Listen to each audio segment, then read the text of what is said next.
Hello' everyone, welcome back to my another blog. আজি হৈছে দেওবাৰ আৰু এতিয়া বাজিব হৈছে ৰাতিৰ 7টা আৰু এয়া যোৱাকালি লৈছোঁ কেকটো কাটিবলৈ। সকলোৱেতো গম পাইছেই, যোৱাকালি যোনে যোনে ব্লগ চাইছে ৰিকৰ বাৰ্থডে আছিলে আৰু সি যিহেতু নাই আৰু সি নাথাকাত মানে ঘৰত তেনেকুৱা বাৰ্থডে হ'লে মায়ে কেকটো কাটে আৰু এইফালে যোন যোন আহিছে অকণমান বহি আছে, মই এনেকৈ ভিডিঅ' কৰি সাঁচি থ'লোঁ। ভাল লাগে যে পিছত চাবলৈ। আৰু এয়া মা আহিলে, মাক বোলো আহক আমি কেকটো কাটি লওঁ। তাৰপিছতে মা আহি এয়া বহি আছেহি আৰু মানুহ দেখোন ইটো সিটো মানে ইটো অহা নাই সিটো অহা নাই বুলি ৰৈ থাকোঁতে বহুত সময় গুচিয়ে যায় কেকটো কটাৰ সময়ত।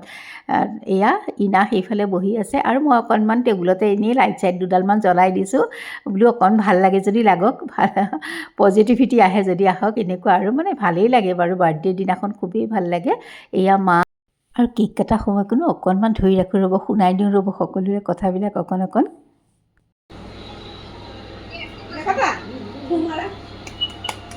Happy birthday to Rick.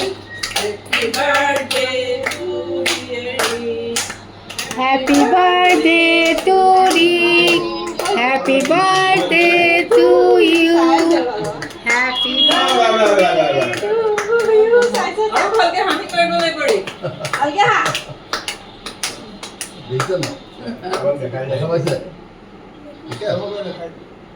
কিমান মান এটা কল আছে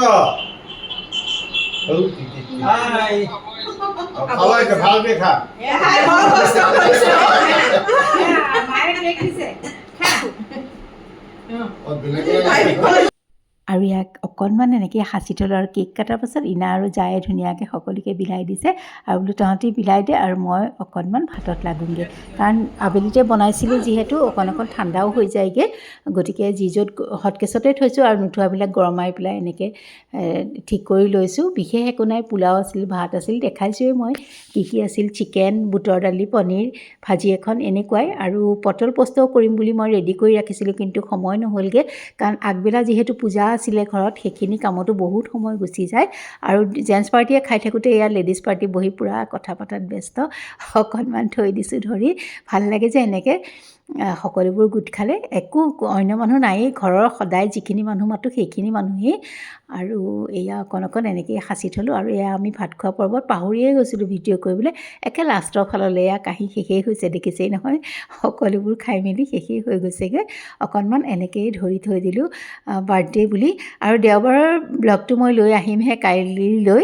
আজি এডিটিং কৰিবলৈ একেবাৰে সময় নাই, কাৰণ এয়া সময় কমি গৈছে। এইখন মই অকণমান এতিয়া ৰেচিপিকৈ দেখাই দিছোঁ, একে চিম্পুল যদিও, কাৰণ খোৱা বোৱা অকণমানো দেখাই দিওঁ ৰ'ব। এখন শুকান যে ভাজি বনাইছিলোঁ মই, মিক্স ভাজি, মই সেই ফুলকবিখিনি বেলেগে ভাজিছোঁ দেই, আৰু এইফালে আলু, বিন আৰু গাজৰ ভাজিছোঁ। একেবাৰে লাষ্টৰ ফাললৈ মই কেপচিকাম আৰু ডাঙৰকৈ পিঁয়াজ কাটি দিছোঁ আৰু ফুলকবিখিনি হৈ যোৱাৰ পাছত মই এনেকৈ কাঢ়ি থৈ দিছিলোঁ।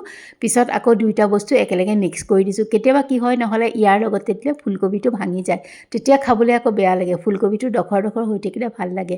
এয়া হটকেছলৈ কাঢ়িছিলোঁ যদিও আকৌ কেৰাহীটোতে মই মিক্স কৰি এনেকৈ ভৰাই দিছোঁ, তেতিয়া ভাল লাগে ভাজিখন। আপোনালোকে চাবচোন, বহুত ভাজি হ'লে কেতিয়াবা ভাঙি যোৱাৰ চান্স থাকে। আৰু অলপ পোলাও চাউল তিয়াই থ'লোঁ।